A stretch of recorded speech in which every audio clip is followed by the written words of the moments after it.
Today I want to show you a page that I've just scraped of my grandmother. She loved travelling, and she didn't get a chance to do it until she was in her later years, but once she did, she really loved exploring the world. And I used a photo from this photo album of hers, which my mother passed down to me. As you can see, she basically just glued photos in it fairly randomly. So I scanned that page, and then I used one of the mixed media papers from the collection, made a clipping mask with some of my brushes, and then I opened the scan, dragged it on, gotta get it round the wrong way around, and put it above the clipping mask, doesn't work otherwise, and then hover. You can see I hovered between the two in the layers palette and clipped it down and then made it fit. And I'm just going to increase the brightness and the contrast. Now, originally my plan was to actually crop the photo, but then when I dragged it on like this as a page, just with the rest of the page showing, I thought that's actually really fun. I like that effect. I'm going to, I've merged them down. I've merged the photo and the clipping mask, and I've put it onto colour burn, but it's a little bit, you can't see enough of the photo. I like the effect. So what I've done is I've duplicated that layer, put it on normal, and reduced the opacity. And I'm just going to duplicate that layer again on colour mode again at just 40% opacity. And this is what I do when I do blended pages. I actually do this a lot. I'll layer up different versions of the layer with different blend modes, and then just play around until I get the look I want. And another trick that I have is that if you want to draw attention to part of a blended photo, or perhaps the paper that you've blended it into is a little bit too much going on, and it's obscuring some of the details in the photo, is you can actually put a paint layer between the background paper and your blended photo, which is what I'm doing here. You'll have to bear with me though, because it's always a bit of a sort of trial and error process, getting the right colour, just sort of making it work for the effect that you want. So I'm just going to play around a little bit, making the little splash of paint which is under my grandmother, drawing attention to her just that little bit. Just going to make it a little bit. Actually, what I'm going to do is I'm going to erase a little bit of that final top photo layer as well, just to further draw attention to that part of the photo. And then I'm just going to fiddle a bit more with that. Oh, that's too dark, way too dark. Let's have a look. Make it a little bit bigger. And I'm just going to make it quite a bit lighter. And change the hue a little bit. There you go. I like that. This is quite subtle, but it just draws attention to that little bit more. Now I'm going to drag on this paint transfer, which is from the mixed media pack that comes in the collection. Obscure part of that photo page. And this paint thread combo as well, which is also from the mixed media. And a banner, because I love banners. I'm just going to, it's a little bit big, so I'm just going to drag on these corner anchors here, just to get it right. There you go. Comes ready shadowed. And I love the word art that Rachel does, which is in the collection. So I'm going to pop this underneath the banner. I'm sure my grandmother did have butterflies in her stomach when she was travelling, especially the first few times back in the 60s. There you go, another wonderful pre-shadowed element, and I love this little pre-shadowed tag of Rachel's as well. And one of the glass buttons, which I've actually flipped round so that she's looking towards my grandmother.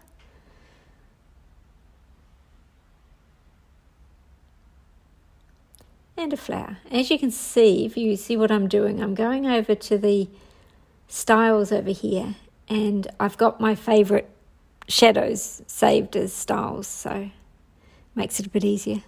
But this bow is actually one of the pre-shadowed elements as well.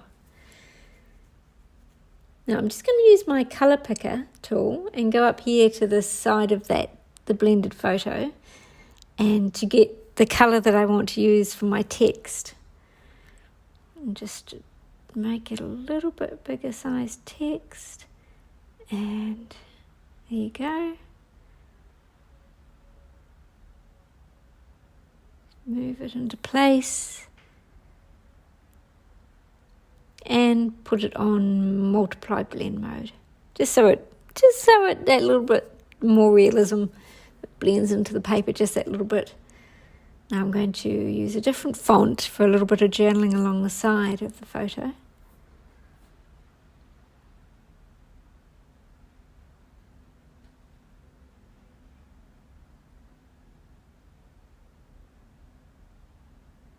Oops, bit of a typo. There you go. I'll just that.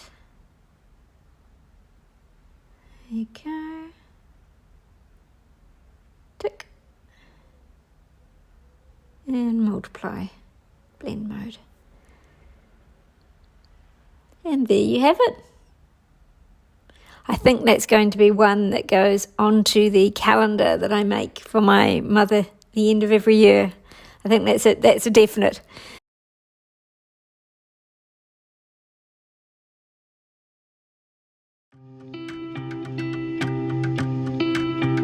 I'm Jefferies from the Lilypad. Lynn, Grieveson and I are releasing collaboration number 10 in our Hear My Voice series. This one is called Anticipating.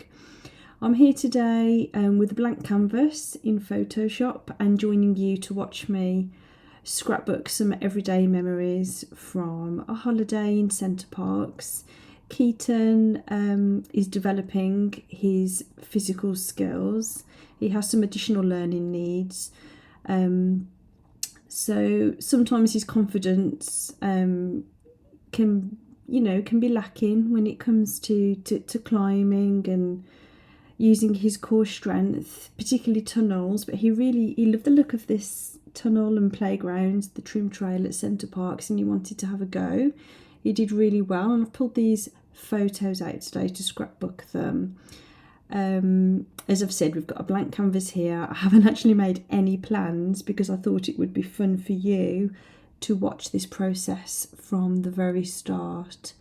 So I've already edited these photos and I've cropped them here with some white photo mats. I'm now going to start following my creative muse and select some papers to add to our background, and let's see if we can get these scrapbooked. I'm just looking through the paper packs here in the Anticipating series. I'm just trying to decide where I'm going to go with this. I will start with this one and we'll see where we go.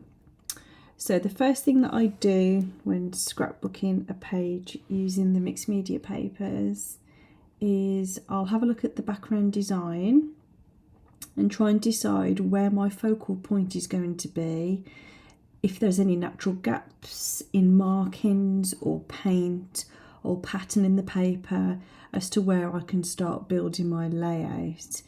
The photo with the tunnel I've brought in like as a secondary photo, so I'm just going to pop it down here out of the way for the moment so I can decide where to position my photo. I'm going to start down here, we've got two circles at the top here and one at the bottom, which make a nice little, they're almost holding the photo there for me. So the first thing I'm going to do is just add a shadow to my to my photo and my mat. Now I'm going to use some pre-made shadow styles by Mommy-ish at the Lilypad. These are her 2020 styles, and they've got some gradients on them. Now I like to customize them further, so I'm going to open up the Layers Style palette and I'm going to scale down the gradient so it almost makes my photo look as though it's lifted a little bit. I'm going to extend the distance on the shadow and I'm going to darken it. There we go, and okay that. I'm actually just going to hide this secondary photo for now, and I'll bring it in later when I'm ready. So I'm just going to have a look now in our mixed media pack at some other embellishments that will help to embellish the page here. So I'm just going to randomly start pulling in some things of interest, some stamps. I'm going to layer them above the paper behind the photo, and I'm just going to just see how that goes, and then we can make decisions as we go along. So I'm just going to pull some nature elements in here, seeing as we were in the forest and there's a lot of trees in the background of my photo. Let's see what else we have in the mixed media pack. Lynn has got this lovely overlay which incorporates some paint and some foliage. So I'm just going to swap the layers and pop that behind. I might even have a little play here with the colour of that by changing the hue. Bring the saturation down. There we go. I think I'll add a little green. And I'm going to change the blend mode to darken, which just blends it into the background paper a little more. Now I'm going to rasterize my background, and I am going to do an image adjustment with the selective colour tool. What I want to do is I want to make my background brighter. So I'm going to filter on the whites. I'm going to bring the yellow down. I'm going to bring the magenta down. I'm going to bring the cyan up a little bit, bring the black down. Bring that yellow down a bit more. Now I'm going to run that again. I find doing it a second time can really brighten the paper. I'm going to pull the black down this time and see if we can get that nice and bright. There we go. I like that a lot.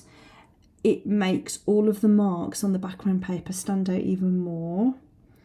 And because the photo is quite colourful, I like the contrast. Okay, so I'm deciding what to do next. I'm going to pull some more painty elements in. I'm going to grab this painty overlay by Lynn because I really like this kind of floral random stamping at the bottom here. I am going to make it smaller and I'm going to position it under my photo.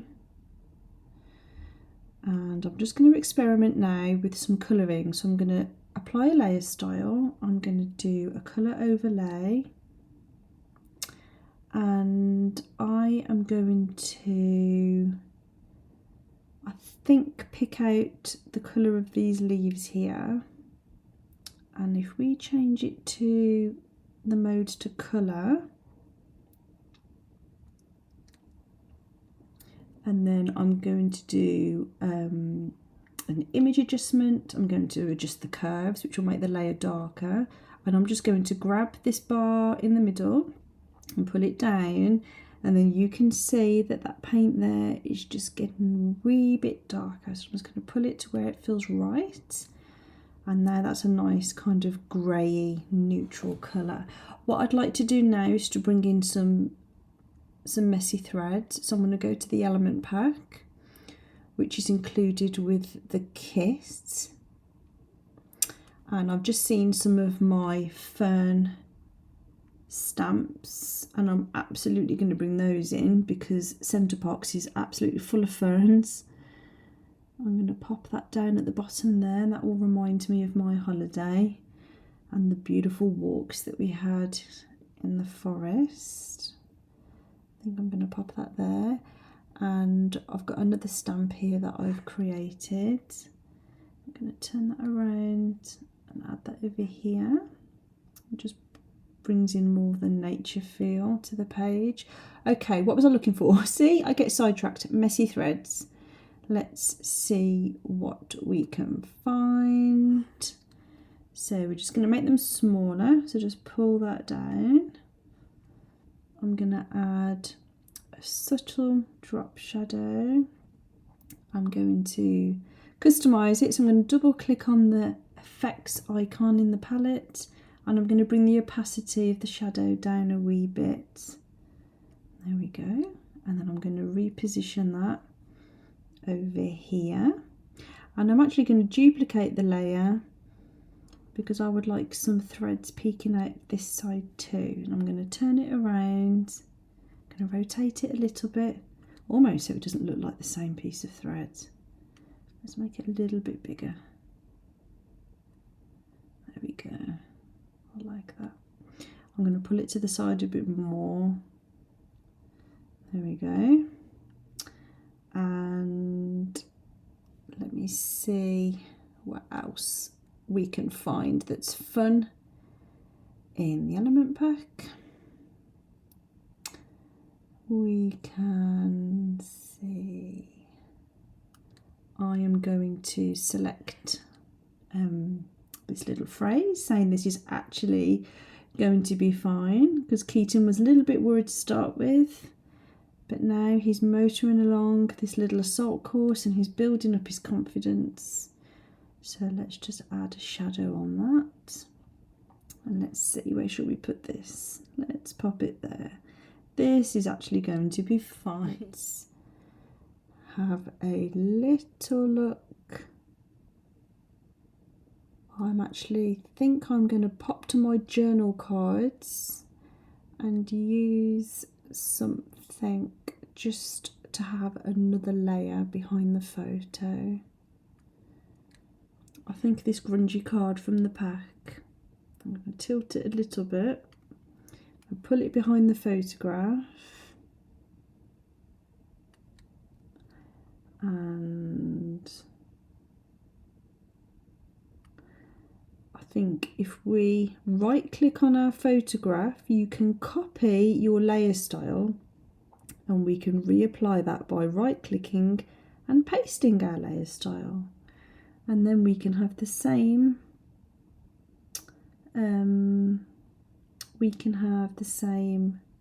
gradient and shadow on that. Now, because I've added that in, I'm just going to move my stamps over, and where's that little the little green stamp? I can't grab him. Let me move that out of the way a minute so I can pull this one out. There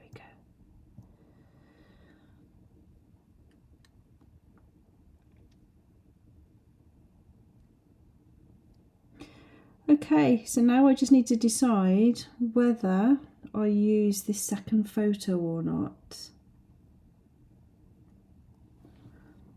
So I'm just going to make it a little bit smaller.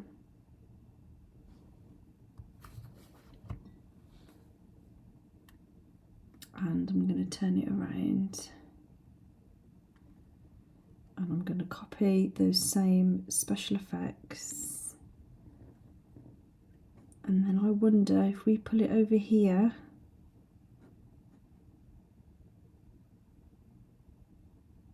yeah, we just need to now move our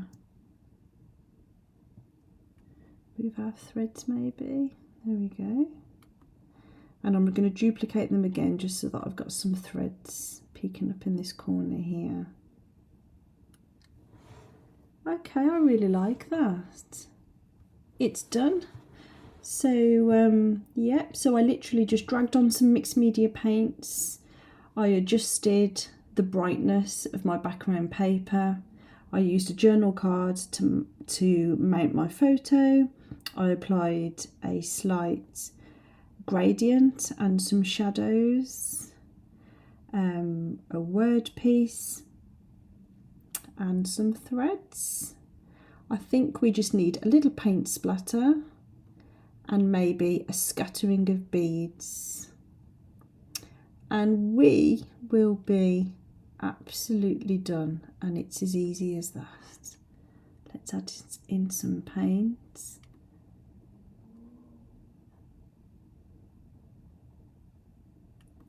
And a smattering of beads, just to give it a little bit of dimension.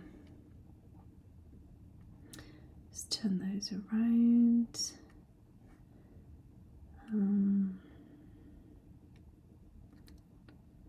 And add a little shadow.